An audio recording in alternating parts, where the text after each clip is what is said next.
Hello everyone, Manoj sir chemistry classes में आपका स्वागत है। आप मेरे वीडियोज को लाइक, सब्सक्राइब और शेयर जरूर करें, जिससे मेरे नए वीडियो सबसे पहले आप तक पहुंचे और आपको नॉलेज गेन करने और परसेंटेज स्कोर करने में मदद मिले।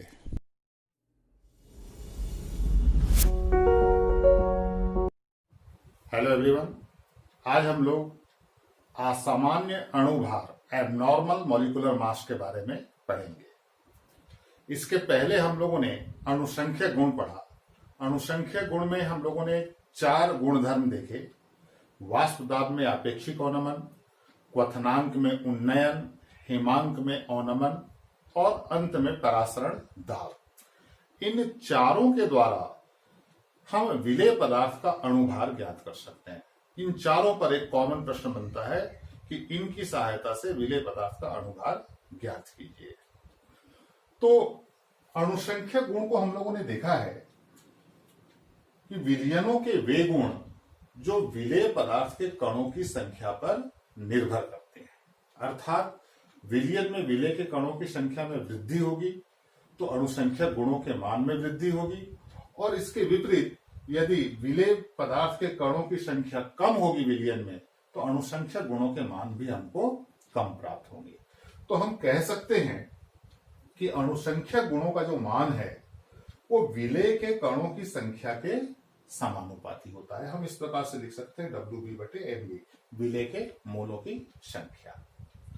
अब यहां पर यदि विलयन में जो हमने विलेय पदार्थ घोला है उसका द्रव्यमान स्थिर कर दे, ये WB का मान स्थिर कर दे, ये संबंध क्या हो जाएगा?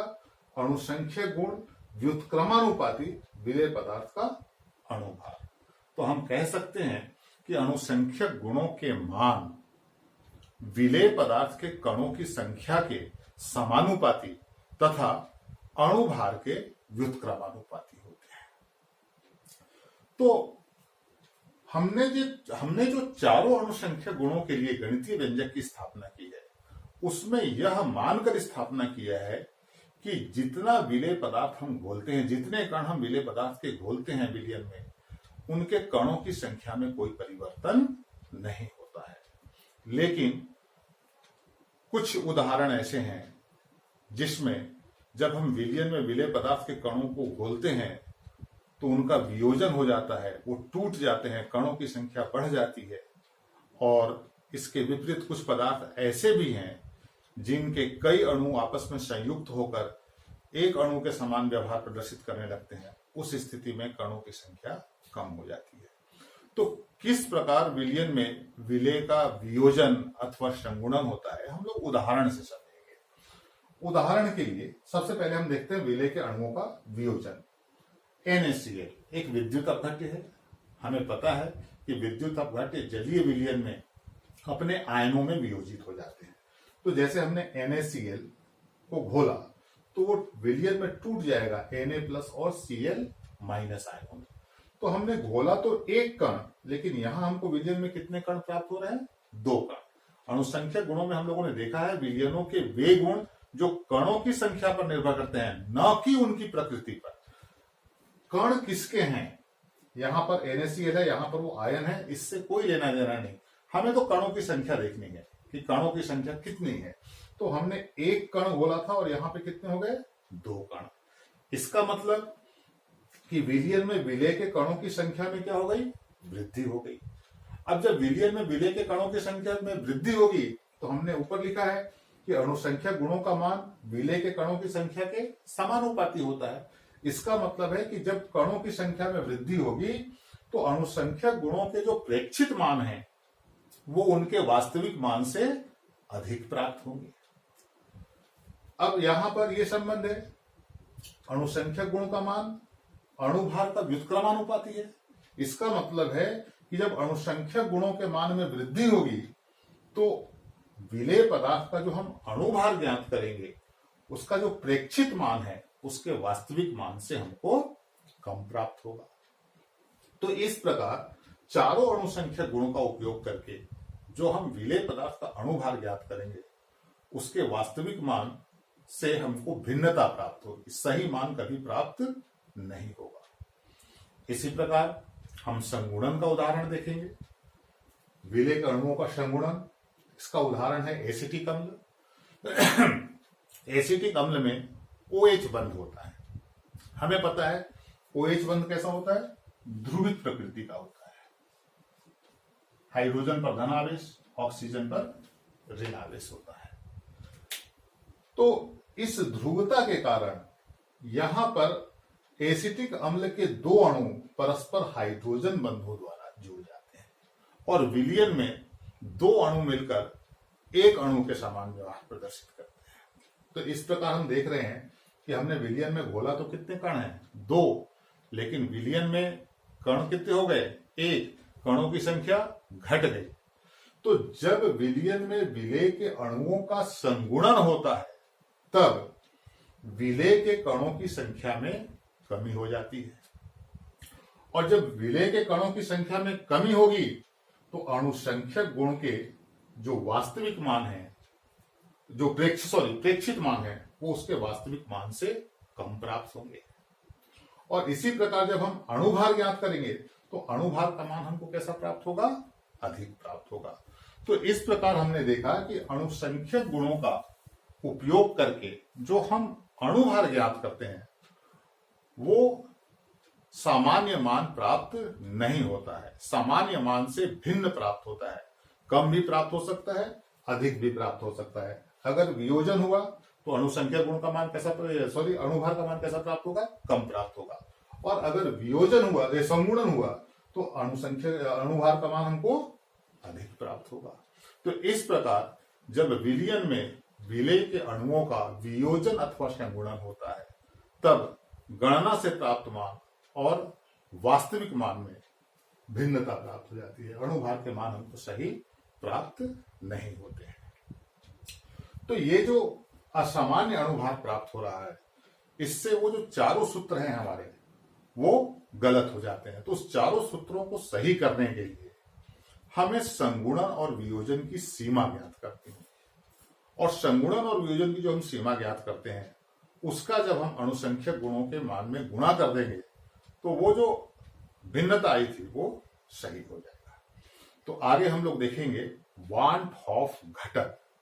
वांट ऑफ घटक आई का मान कैसे ज्ञात करते हैं। विलयन में विलेय के कणों के संगुणन अथवा वियोजन की सीमा ज्ञात करने के लिए वांट हॉफ ने एक गुणांक, एक घटक दिया है जिसे हम वांट हॉफ घटक कहते हैं। इसे आई के द्वारा, स्मॉल आई के द्वारा प्रदर्शित किया जाता है। अब आई की गणना कैसे करेंगे। अभी हम लोगों ने देखा असामान्य अणुभार में कि जब विलयन में विलेय के कणों का वियोजन अथवा संगुणन होता है तो 3 मानों में परिवर्तन होता है। पहला, कणों की संख्या में परिवर्तन हो जाता है, अणुसंख्यक गुणों के मान में परिवर्तन हो जाता है, और जो प्रेक्षित अणुभार प्राप्त होता है वो बदल जाता है, उसमें परिवर्तन हो जाता है। तो वांट ऑफ घटक आई का मान इन 3 रूपों में ही हम ज्ञात कर सकते हैं। कणों की संख्या के रूप में ज्ञात कर सकते हैं, अणुसंख्यक गुण के रूप में ज्ञात कर सकते हैं, और अणुभार के रूप में ज्ञात कर सकते हैं। तो आई का मान ज्ञात करने के लिए अगर हम अणुभार के रूप में ज्ञात करना चाहें तो सामान्य अणुभार बटे प्रेक्षित अणुभार, जो विलेय पदार्थ का सामान्य अणुभार है वो ऊपर रहेगा, और जो हमने गणना से प्राप्त किया है, जो प्रेक्षित अणुभार प्राप्त हुआ है, वो नीचे आएगा। और हमें पता है कि अणुभार और अणुसंख्यक गुण में उल्टा संबंध है। तो जब हम अणुसंख्यक गुण के रूप में ज्ञात करेंगे तो अणुसंख्यक गुणों के प्रेक्षित मान ऊपर आएगा और अणुसंख्यक गुणों के सामान्य मान नीचे आएगा। और ठीक इसी प्रकार अगर हम कणों की संख्या के रूप में लेना चाहें तो वियोजन अथवा संगुणन के बाद कणों की संख्या बटे कणों की सामान्य संख्या। तो इस प्रकार विलयन में विलेय के कणों के संगुणन और वियोजन की सीमा हम वांट ऑफ घटक आई के रूप में ज्ञात करते हैं। जब आई का मान हम ज्ञात कर लेते हैं तब जो वो चारों अणुसंख्यक गुणों के सूत्र हैं उसमें आई का गुणा कर देने पर जो संगुणन या वियोजन से विचलन उत्पन्न हुआ था वो सही हो जाता है। तो आई का मान ज्ञात करने के बाद, जैसे उदाहरण के लिए पाई का सूत्र परासरण दाब में हमने देखा था, एक सूत्र सी आर टी। तो अब सही सूत्र क्या हो जाएगा, pi equal to I into C R T. अब देखिए इससे समझिए, यदि संगुणन या वियोजन नहीं हो रहा है पदार्थ का, तो कणों की जितनी सामान्य संख्या है उतनी ही ऊपर भी रहेगी, क्योंकि वियोजन और संगुणन नहीं हो रहा है, कणों की संख्या में कोई परिवर्तन नहीं होगा। तो आई का मान कितना हो जाएगा, 1। तो हमको फिर से वही सूत्र प्राप्त हो जाएगा, CRT। लेकिन जब संगुणन अथवा वियोजन होगा तब हमें आई का कुछ मान प्राप्त होगा और हम यहां पे उसको रख देंगे। तो ये सूत्र हमको प्राप्त हो जाएगा, pi equal to I into CRT। इसी प्रकार क्वथनांक उन्नयन का हमने देखा है, डेल टीबी ये बराबर से था केबी इंटू विलियन की मोललता। यहां पर आई का गुणा हो जाएगा।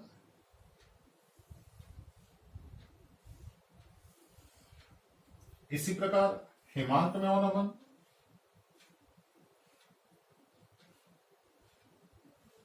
डेल टी एफ बराबर हो जाएगा आई इंटू के एफ इंटू एम।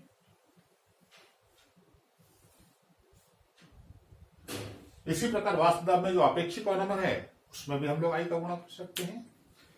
तो वार्नहोफ गुणांक बहुत ज्यादा इंपॉर्टेंट है। गणितीय सवाल में ये चारों अणुसंख्यक गुण पर आधारित अणुभार ज्ञात करना आएगा और उसमें ये कंडीशन जोड़ सकता है वियोजन अथवा संगुणन। तो जब वियोजन अथवा संगुणन का कंडीशन जोड़ देगा तब अणुभार ज्ञात करते समय हम आई का मान ज्ञात करते हैं और तब फिर इस सूत्र का उपयोग करके हम सही मान ज्ञात करते हैं। तो इस प्रकार विलियन का जो सैद्धांतिक भाग है ये यहां पर कंप्लीट होता है। अब बारी है न्यूमेरिकल। तो अगले वीडियो में हम लोग अणुसंख्यक गुणों पर आधारित गणितीय सवाल देखेंगे, न्यूमेरिकल देखेंगे। मैं आप लोगों को बताऊंगा कि गणितीय सवाल कितनी सरलता से कर सकते हैं, उसके ट्रिक्स क्या क्या हैं। बहुत ही सरल रूप में आपको मैं अणुसंख्यक गुणों पर आधारित न्यूमेरिकल्स अगले वीडियो में बताऊंगा।